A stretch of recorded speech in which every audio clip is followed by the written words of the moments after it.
Hello there. Do you like my shades? I can't really read with them on, so they're going to have to come off. Crater Lake, we're back. Chapter 19, A Chance to Escape. Settle in, get ready, grab some hot chocolate, a blanket, who cares? Make sure that you're comfortable. The lock must have deactivated when Chet's hacked the system, I say gently, pushing the gate, because I can't quite believe it's actually a way out right here now, right here, right in front of us. One of you should go. It's a long way back to civilization, but you might be able to make it. You may be able to get some help. But we all need to be here. All three of us need to carry out this plan, Catcher says. It can't work with just two people, especially now Aid has gone. But they won't know you've gone, I say to Cat. They won't be looking for you out there. It's a chance to get away from this damn crater. We might not get another chance. No, she says. I'm not going. We'll find another way. Mac? I turn to him. Like Cat says, we'll find another way. Anyway, I'm not leaving this place without you guys, Adrian and Chet. And if we don't stop the aliens, it won't be safer out there anyway, says Cat. We look out at the road, stretching out through the trees, away from the crater, away from the bug eyes, towards home and our parents and air conditioning. Then we gather up the rest of the moss and race back into the woods towards the centre. We make it back with no sign of Adrian or any of the bug eyes. We're all quiet, focused. With Adrian and Chet's gone, our group feels smaller, and stuff is starting to get real. Trent is still asleep on the bed when we open the door into my room. Chet's is a gross, spitty hunter thing. Adrian is running through the woods being chased by bug eyes, and the rest of our class have been body snatched by aliens, and he's just sleeping, Cat says. It's the closest to angry I've ever seen her. It's going to be dark in a couple of hours, I say, looking at my useless phone. I still have 50% left. I still have 50% power left. Funny how long the battery lasts when you can't actually use anything. You can't actually use it for anything. We should wake him and see if he'll help us. Whoa, I'll wake him, Max says, pulling a bottle of water out of his bag. As much as I'd like to throw a whole bucket of water over Trent, now isn't the time, Mac. Gently, Mac. We can't have him shouting out. Spoil sport, he says, and he walks over to the bed. So, what now? Asks Katja. We need to test this moss, see if the tardigrades have any effect on the bug eyes. I thought about this, and there's something I want to try. It's not the most sensible plan I've ever had. In fact, it's possibly the most stupidly dangerous plan I've ever had, but I want to try it. We're going to trap a bug eye and run some experiments. But what about the pheromones? Mac asks, sitting on the floor, leaving Trent to whine in the corner about how rude he was to wake him up. If we enclose the bug eye immediately, before he gets a chance to sound the alarm, we should be able to stop the pheromones from reaching the other aliens, I say. You're calling the bug eye him, Cat says. You've already decided which one we're going after, haven't you? Yep, we're going after Chet, and we're going to make him a human again. You're mental, Trent says. If you're crazy enough to go and try and abduct an alien, you should go at least for one of the stupid worker ones. But strategically, it could be a good call, I say. We'd be taking one of the hunters out of the mix, which is going to be a massive help when we instigate the end game. Chet is the smallest and hasn't been turned for as long as the others, so he probably has the least sporiness about him. And he's also our best mate, Jerkface, Mac says, looking at Trent in disgust. If there's any chance we can turn him back, then obviously we have to try. Yeah? Well, how are you going to turn him back then? Trent snorts. Expelliarmus? With the moss? Cat says, holding up her backpack for him to see. We think there are tiny creatures called water bears living in it, and they will eat all the alien virus. Where's Adrian? He says, looking around like he's just noticed she's not there, which is typical Trent because he's so self-obsessed. She led the bug eyes away from the gate so that we could collect the moss, Max says. Why are there bug eyes at the gate? Surely they know we can't we're not going to be able to climb over, Trent says. And there's all that thorny wire on the top of them. Nobody's going out that way, are they? The gates are open, says Kat. What do you mean? The gates aren't locked, so they're guarding them to make sure that nobody gets out.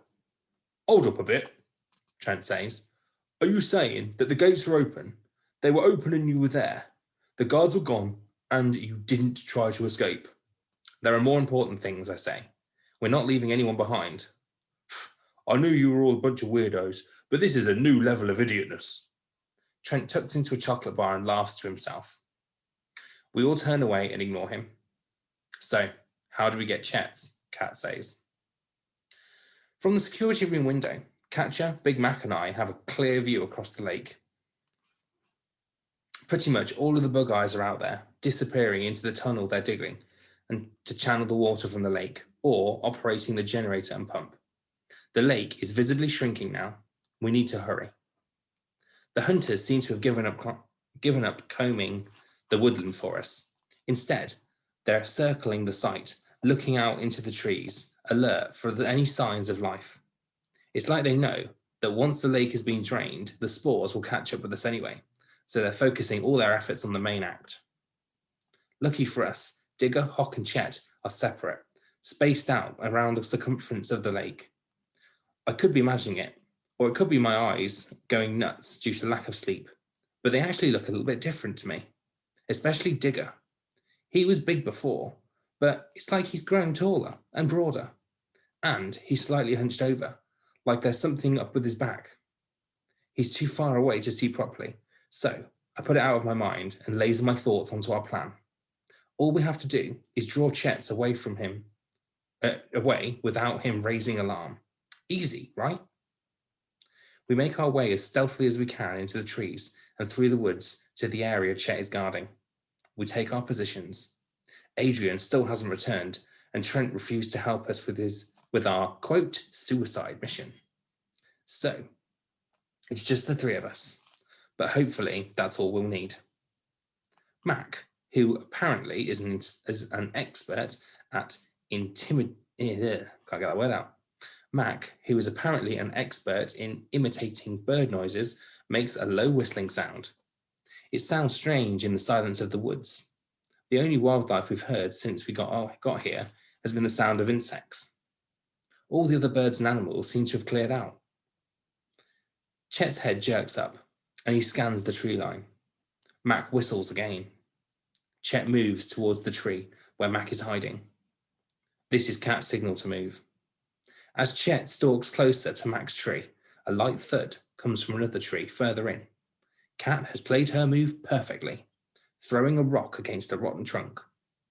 Nothing too loud, but enough to lure Chet's away from Mac's hiding place.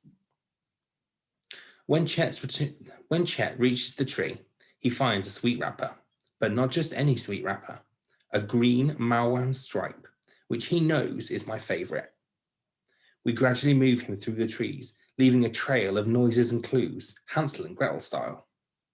We try to play it out like it's not deliberate, making some of the breadcrumbs hard to find, like we've tried to conceal them. This game is all about patience. Eventually, we get him into the building and to the kitchen door.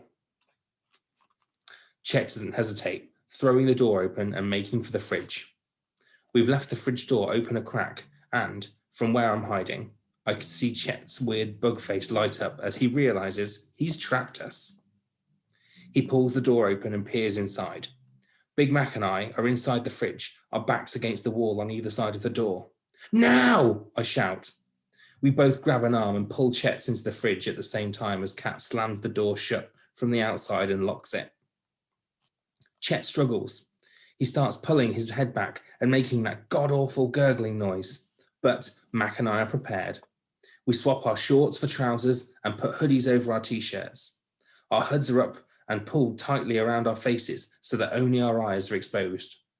There isn't much of a target for Chet to spit at now. He thrashes around, but we hold tight and let the cold work its way into him. Within a few minutes, I feel him weakening. I'm really sorry about this, Chet, I say, as we use our backpack straps to tie his hands together into a metal shelving rack. And then I tie a tea towel around his mouth. I think he's glaring at me, but it's hard to tell with those hunter eyes. That went well, Mac says. I knock on the inside of the fridge door and call out, "We're okay, Cat. Chet is tied up and, incapacitated. Keep a lookout and we'll holler when we're ready." "Well done, guys," she calls back. "Say hi to Chet's for me." "Catcher says hi," I say, turning to Chet. He makes a noise out of his throat that sounds somewhere between a growl and "I'm going to kill you in the face." "Chet says hi back," I call. "Let's get started," Mac says, looking like he's thinking what I'm thinking. This bit is not going to be fun. "Okay, you're stronger," I say. "You hold him and I'll, Chet looks from me to Mac and back again. I think he's scared, which, to be fair, he should be, because we're basically about to torture him. Mac steps behind and grabs Chet's head. He fights, tries to wriggle out of Mac's grasp, but we don't call Big Mac for nothing. He's strong, much stronger than Chet's, and Chet's extra super alien powers are being counterbalanced by the cold. I rip the tea towel off Chet's face, and before he can speak or spit, I ram a handful of moss into his mouth. I do it fast, so I don't have to see those black pincers, and then I tie the tea towel back. "Really sorry, Chet." He chokes and splutters. I think, for a moment, we might have to take off the gag and perform the Heimlich maneuver. "Just swallow," I say. "It'll be much easier if you just swallow." I look at Mac, and I can see he's struggling with this too. I'm glad Kat's not in here. She wouldn't be able to handle it. She gets tears in her eyes when she accidentally steps on a snail. Chet swallows and retches like he's going to be sick. Then he stops and slumps to the ground. Not asleep, but in a kind of daze. "This is the worst thing I've ever done," I say. "Same, mate," Mac says, pulling his hood down. Even though the fridge is super cold, he's sweating. I realise I am too. "What next?" he says. "I guess we wait." We sit in silence, keeping watch over Chet. Neither of us says it, but I know we're both terrified that we may have actually killed him or something. Maybe the moss is poisonous to humans. Maybe once someone's bugged out, there's no going back. Now that he's still, I can look at him more closely, and I realise that the changes I thought I saw from a distance are real. Chet is taller. Not a lot, but enough for it to be noticeable. And obviously, there's the whole eye thing. But there's also something odd about his skin. It's starting to flake and peel.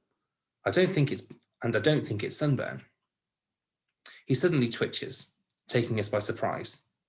I think he's going to attack us, but it's as if he doesn't know he's there. He writhes around like his whole body is unbearably itchy, and he can't scratch away. Then he starts to choke. "Get the towel off," I say, and me and Mac work together to loosen the knot, pull it away from his face, and tip him forwards. Chet's is still choking, and his face is turning a funny colour. And not funny in a good way, or a waspy way. Funny in a close-to-death way. Mac thumps him hard on the back. Something flies out of his mouth and pings off the wall on the other side of the room. "That didn't look like a spitball," Mac says. I run over to the wall and crouch down to examine the missile. "Oh, it's one of those mouth pincers," I say. "Is that a good thing?" Mac asks. "It's either a good thing or he's about to die," I say, and panic rushes through my body. "Chet's," I shake him gently. "Chet, snap out of it, buddy. Talk to me. It's me, Lance."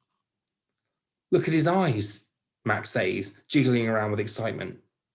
The dark centers of Chet's eyes are lightening from metallic black to a deep brown. The angry yellow rings are fading. "Chet, are you back?" I say, feeling that pinch inside my nose that means I might start crying. "Lance?" Chet says, finally focusing his eyes on me. The sight of those chocolatey brown eyes looking at me is too much, and a tear leaks from my eye. "It's been ages. What's happening?" Kat yells through the door. "Hey, Kat," Chet calls out. "Basically, I ate some magic moss and it made me feel a bit weird, but the good news is that I don't think I'm spoiling anymore and I didn't die. Yay! Cat yells. Can I open the door then? I think it's safe, I say, and I can't stop smiling. That is the end of chapter 19. We're now on chapter 20 and it's called The New Chet. Can't wait to read it to you. See you soon.